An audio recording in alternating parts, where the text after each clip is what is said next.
उदयपुर गांव में एक आलसी ज्ञानचंद रहा करता था। वह रोज सुबह उठता, पूजा करता, खाना खाता और सो जाया करता, जिसकी वजह से उसकी पत्नी बहुत परेशान रहा करती थी। एक दिन ज्ञानचंद भरी दोपहरी में अपनी झोपड़ी में सो रहा होता है। अरे अरे अब तो उठ जाइए जी। दैया रे दैया, आखिर कब तक यूं ही सोते रहोगे? सुबह से दोपहर हो गई है जी, उठ जाइए, जाकर अपने खेत दिखाइए ना। इस बार की भी अपनी फसल अच्छी नहीं हुई है। हाँ। अरे अरे क्यों तंग करती हो भाग्यवान? है ये मेरे सोने का समय है। हाँ, मेरा राहु बता रहा है कि अभी बाहर जाना मेरे लिए शुभ नहीं होगा। हाँ, अभी खेत में जाऊंगा तो जरूर कोई अपशगुन होगा। हाँ, तुम एक काम करो भाग्यवान, मेरे लिए भोजन ले आओ, मुझे बहुत भूख लगी है। जाओ जाओ लेकर आओ भोजन। हाँ। हे भगवान, दैया रे दैया, ये कैसा आलसी पति दिया है मुझे, जिसे बस सोना और खाना ही आता है। थोड़ी देर पहले अभी तो भोजन किया था आपने और अभी फिर से। हे भगवान, दिन भर में कोई तो काम करते नहीं आप। हाय हाय, किस आदमी के साथ बन गई मैं। दैया रे दैया। ये देखिए जी, मैं आपके लिए भोजन ले आई हूँ, अब तो उठ जाइए ना। अरे वाह वाह, कितनी अच्छी खुशबू है भोजन की। लाओ लाओ भाग्यवान, भोजन दो मुझे। वाह वाह वाह, आज तो तुमने गुड़ का चूरमा भी बनाया है। अरे वाह वाह वाह, अरे वाह भाग्यवान, मजा आ गया। बहुत ही स्वादिष्ट भोजन बनाती हो तुम तो। हाँ, अरे वाह वाह, तुम्हारा तो कोई जवाब ही नहीं है भाग्यवान, बहुत ही मजेदार। हाँ। दैया रे दैया, वो सब तो ठीक है जी, लेकिन अभी आप बाजार से थोड़ा अनाज ले आइए, घर में अनाज खत्म होने को है। ऐसे में मैं क्या भोजन बनाऊंगी? क्या कहा भाग्यवान? अनाज खत्म होने को है? अच्छा अच्छा, ले आऊंगा कल सुबह जाकर। अभी बाहर जाना अपशगुन होगा। हाँ, अभी तो तुम्हारे हाथ का स्वादिष्ट भोजन खाकर मुझे बहुत थकान हो गई है। अभी मैं भाग्यवान ऐसा करता हूँ कि सो जाता हूँ।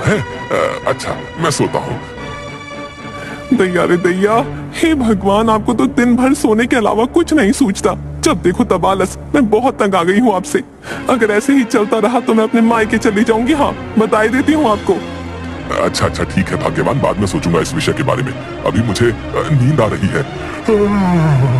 हाँ, तो मुझे सोने दो। हाँ।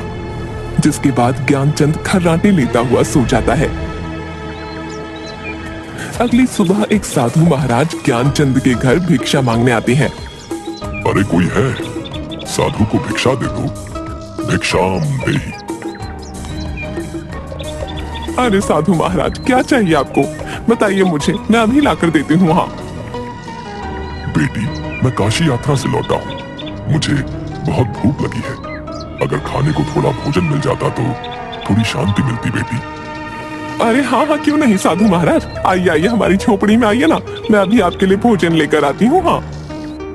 अरे क्या हुआ भाग्यवान, क्यों चिल्ला रही हो? अरे मुझे मेरी नींद से जगा दिया तुमने। आखिर किससे बात कर रही हो?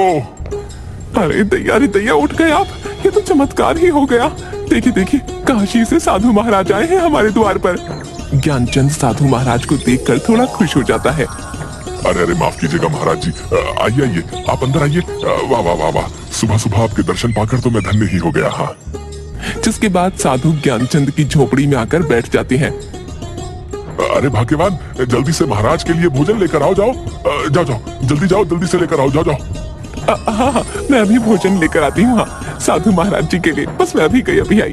तभी ज्ञानचंद की पत्नी साधु के लिए भोजन से भरी थाली लेकर आती है। ये लीजिए महाराज, आप भोजन कीजिए।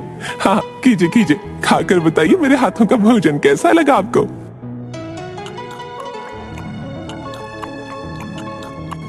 अरे वाह वाह, बहुत ही स्वादिष्ट भोजन था। मेरी तो आत्मा ही तृप्त हो गई बेटा। सच में तुम्हारी पत्नी के हाथों में तो माँ अन्नपूर्णा का स्वाद है। बेटी बहुत खूब, मैं बहुत खुश हुआ। इसलिए तुम कोई भी मुझसे एक इच्छा मांग सकती हो। तभी ज्ञानचंद ये सुनकर खुश हो जाता है। क्या सच में महाराज, आप मेरी एक इच्छा पूरी कर सकते हैं?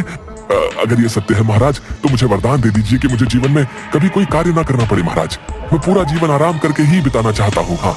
ये बात सुनकर साधु महाराज थोड़ा हैरान हो जाते हैं। ये तुम क्या बोल रहे हो बेटा? ये मनुष्य जीवन है। मनुष्य को अपना जीवन व्यतीत करने के लिए अपने दैनिक कार्य तो करने ही पड़ते हैं। तुम्हारी ये इच्छा सृष्टि के नियम के विरुद्ध है बेटा। महाराज, आपने कहा ना कि आप मेरी एक इच्छा पूरी कर सकते हैं, तो मैंने आपको अपनी एक इच्छा बता दी महाराज। अगर अब आपने मेरी इच्छा पूरी नहीं की तो ये आपके बोले गए शब्दों का अपमान होगा महाराज। हाँ। तभी ज्ञानचंद की ये बात सुनकर साधु थोड़ा सोच में पड़ जाता है। अच्छा तो ठीक है, अगर यही बात है तो हम तुम्हारी ये इच्छा अवश्य ही पूरी करेंगे। अब हम अपने शब्दों को वापस नहीं ले सकते हैं, हम तुम्हारी ये इच्छा अवश्य ही पूरी करेंगे।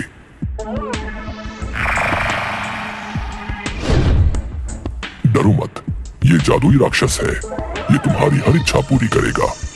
तुम्हारी इच्छा है कि तुम जीवन में कभी कोई कार्य न करो, तो ये जादुई राक्षस तुम्हें कोई कार्य नहीं करने देगा।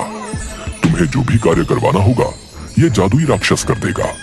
लेकिन याद रखना, इस जादुई राक्षस को तुम्हें हमेशा किसी न किसी कार्य में ही व्यस्त रखना होगा, क्योंकि जिस दिन इस राक्षस के पास करने को कोई कार्य नहीं होगा, ये तुम्हें ही खा जाएगा।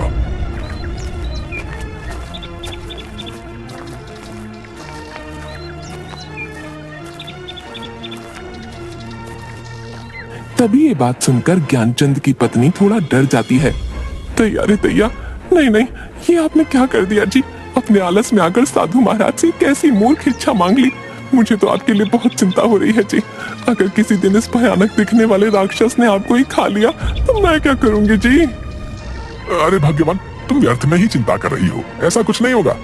अब तुम देखना मैं इस राक्षस से कैसे सारे कार्य करवाता हूँ। हाँ, अब तो मुझे कोई कार्य ही नहीं करना पड़ेगा भाग्यवान है, और तुम्हें भी मुझसे कोई शिकायत नहीं होगी। हाँ। ए मनुष्य, बोलो, मैं तुम्हारा क्या कार्य कर सकता हूँ? क्या आदेश है तुम्हारा?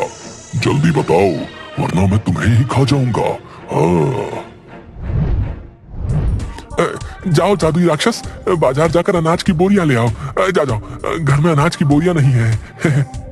हाँ हाँ ठीक है, अभी जाता हूँ, लेकर आता हूँ अनाज की बोरियां। और वह राक्षस अचानक से गायब हो गया और तुरंत ही अनाज की बोरी ले आता है, जिसे देखकर ज्ञानचंद और उसकी पत्नी हैरान हो जाते हैं। तैया रे तैया, अरे जादुई राक्षस, तुम इतनी जल्दी अनाज की बोरी ले आए? मेरी तो कुछ समझ नहीं आ रहा।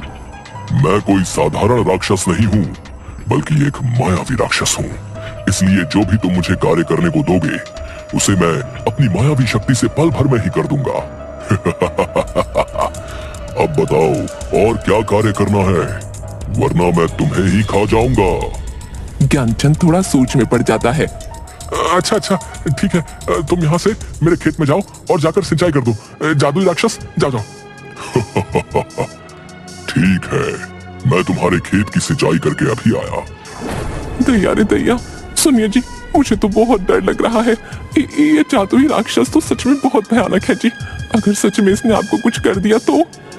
अरे भाग्यवान, तुम देख रही हो ये कितनी जल्दी मेरा बताया हुआ कार्य कर देता है। देखो, अगर ये मेरे साथ रहा तो मैं सदैव आराम से जीवन व्यतीत करूंगा। हाँ, तुम चिंता मत करो, ये मुझे कुछ भी नहीं करेगा। हाँ, मैं हमेशा ही इसे कोई ना कोई कार्य देता ही रहूंगा। हाँ। तभी वो राक्षस फिर से आ जाता है। हे मनुष्य, मैं तुम्हारे खेत की सिंचाई कर आया हूँ। तुम्हारे खेत की सिंचाई करके मुझे बड़ा ही आनंद आया, लेकिन अभी मुझे बहुत जोरों की भूख लगी है। जल्दी से मेरे लिए भोजन का प्रबंध करो, वरना मैं तुम्हें ही खा जाऊंगा। अरे नहीं नहीं जादुई राक्षस, तुम क्या बोल रहे हो? इन्हें कुछ मत करना, मैं अभी तुम्हारे लिए भोजन लेकर आती हूँ। हाँ। तभी ज्ञानचंद की पत्नी राक्षस के लिए खूब सारा अलग अलग तरह का खाना लेकर आती है। सारा भोजन चटकर जाने के बाद, और भोजन लेकर आओ, जाओ, मुझे और भूख लगी है, जाओ मेरी भूख शांत करो। ज्ञानचंद और उसकी पत्नी दोनों ये सुनकर दुखी हो जाते हैं। अरे अरे, पूरे घर का राशन तो खा गया ये जादुई राक्षस, आखिर अब कैसे शांत होगी इसकी भूख? तभी उसकी पत्नी घर के बाहर लगे एक तुलसी के पेड़ के पास जाती है और बहुत बड़े पतीले में, जिसमें खूब सारा दूध रखा होता है, उसमें उन तुलसी के पत्तों को डाल देती है और उस दूध के पतीले को राक्षस के पास लेकर जाती है।